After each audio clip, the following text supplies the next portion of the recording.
हर हर महादेव दोस्तों, आज मैं आपको ले चल रही हूँ हिमालय की उन बर्फीली वादियों में जहाँ साक्षात महादेव विराजमान हैं, जहाँ हवाओं में शिव का नाम है और कण कण में उनकी शक्ति। चलिए आज दर्शन करते हैं 12 ज्योतिर्लिंगों में सबसे ऊंचे बाबा केदारनाथ के। समुद्र तल से 11,000 फीट की ऊंचाई, चारों तरफ बर्फ की सफेद चादर और बीच में अड़िग खड़ा वो प्राचीन मंदिर जिसे न जल प्रलय हिला पाई न वक्त मिटा पाया। चलते चलते अक्सर हम ऐसी जगहों पर पहुंच जाते हैं जहां शब्द कम पड़ जाते हैं और सिर्फ एहसास बाकी रहता है। स्वागत है आपका वॉकिंग इनटू मिस्ट्रीज में। दुनिया जिसे मोक्ष का द्वार कहती है, हम आज वहां के रहस्यों की गहराई नापने आए हैं, महादेव की नगरी में। आइए साथ मिलकर महसूस करते हैं केदारनाथ की दिव्यता और यहाँ के प्राचीन चमत्कारों को। ये अनुभव अद्भुत है।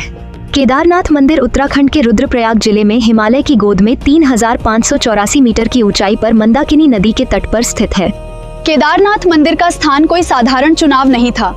ज्योतिष शास्त्र के अनुसार इसे केदार खंड के एक ऐसे बिंदु पर बनाया गया है जहां ब्रह्मांड की सकारात्मक ऊर्जा सबसे ज्यादा होती है।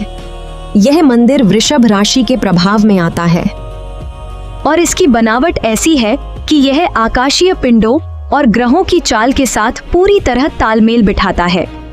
हजारों साल पहले ऋषियों ने ग्रहों की गणना करके ही इस जगह को चुना था ताकि यहाँ आने वाले भक्त को सीधे कॉस्मिक एनर्जी का एहसास हो सके। यही कारण है कि यहाँ का वातावरण इतना मिस्टिकल और जादुई लगता है। यहाँ आते ही बड़े से बड़ा नास्तिक भी एक अजीब सी शांति महसूस करता है। यह भगवान शिव के 12 ज्योतिर्लिंगों में सबसे प्रमुख और पंच केदार में से एक है। मंदिर का निर्माण कत्यूरी शैली में पत्थरों से हुआ है और यहाँ कुबड़ के रूप में शिव के स्वयंभू लिंग की पूजा होती है। केदारनाथ मंदिर का निर्माण मूल रूप से महाभारत काल में पांडवों द्वारा माना जाता है, जबकि वर्तमान मंदिर का पुनर्निर्माण 8वीं शताब्दी में आदिगुरु शंकराचार्य ने करवाया था।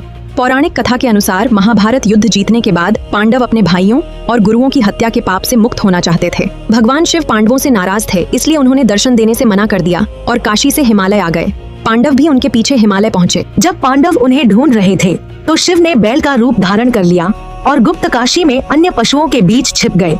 भीम ने उन्हें पहचान लिया और उन्हें पकड़ने की कोशिश की, लेकिन बैल जमीन में समाने लगा। भीम ने बैल की पीठ का कुबड़ पकड़ लिया। शिव की इस कुबड़ रूप में ही केदारनाथ में स्थापना हुई। बैल के शरीर के अन्य भाग अन्य स्थानों पर प्रकट हुए। केदारनाथ में कुबड़, तुंगनाथ में भुजाएं, मध्य महेश्वर में नाभि और कल्पेश्वर में जटा।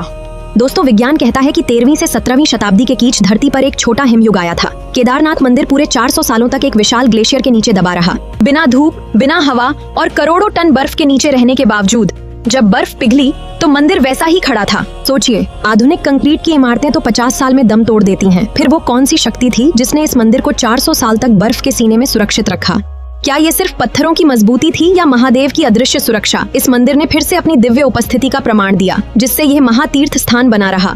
ये मंदिर कटवा पत्थरों के विशाल शिलाखंडों को जोड़कर बनाया गया है। इसमें गूंथे हुए इंटरलॉकिंग पत्थरों का उपयोग किया गया है, न कि सीमेंट या चूने का। ये मंदिर 1200 से अधिक वर्षों से बर्फ और मौसम की मार झेल रहा है, लेकिन अभी भी मजबूती से खड़ा है, जो प्राचीन भारतीय इंजीनियरिंग का एक चमत्कार है।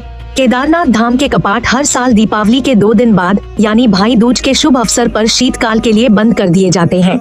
कपाट बंद होने के बाद बाबा केदार की पंचमुखी मूर्ति को एक भव्य पालकी में विराजमान किया जाता है। ये पालकी उत्सव के साथ ऊखीमठ स्थित ओमकारेश्वर मंदिर ले जाई जाती है। अगले 6 महीनों तक बाबा की नियमित पूजा अर्चना यहीं ऊखीमठ में ही की जाती है, क्योंकि मुख्य मंदिर भारी बर्फबारी के कारण पहुँच से बाहर हो जाता है। मंदिर के कपाट खुलने की तारीख महाशिवरात्रि के दिन तय की जाती है। आमतौर पर ये अप्रैल के अंत या मई की शुरुआत में अक्षय तृतीया के आसपास खुलता है। धार्मिक मान्यताओं के अनुसार जब मंदिर के कपाट बंद होते हैं तो भगवान भैरवनाथ, जिन्हें केदारनाथ का रक्षक माना जाता है, पूरे क्षेत्र की रक्षा करते हैं। कपाट बंद होने के बाद वहाँ कोई भी आम इंसान, पुजारी या कर्मचारी नहीं रहता। पूरा केदारनाथ धाम भारी बर्फ की चादर से ढक जाता है और तापमान 0 से बहुत नीचे चला जाता है, जिससे वहाँ रहना असंभव हो जाता है। कपाट बंद करते समय मंदिर के अंदर एक घी का दीपक जलाया जाता है। ऐसी मान्यता है कि 6 महीने बाद जब कपाट खुलते हैं तो वह ज्योति जलती हुई ही मिलती है। लेकिन दोस्तों, केदारनाथ का जिक्र तब तक अधूरा है जब तक हम 16 जून 2013 की उस काली रात की बात न करें। उस दिन प्रकृति ने ऐसा रौद्र रूप दिखाया कि पूरी केदार घाटी मलबे और पानी के सैलाब में डूब गई। चोराबाड़ी झील के फटने से आए सैलाब ने भारी तबाही मचाई। उस सैलाब ने रास्ते में आने वाली हर चीज को तिनके की तरह बहा दिया। हजारों लोग लापता हो गए और देखते ही देखते सब कुछ खत्म हो गया। हैरानी की बात तो ये थी कि जहां आसपास की बड़ी बड़ी इमारतें ताश के पत्तों की तरह ढह गईं, वहीं मुख्य मंदिर को खरोंच तक नहीं आई।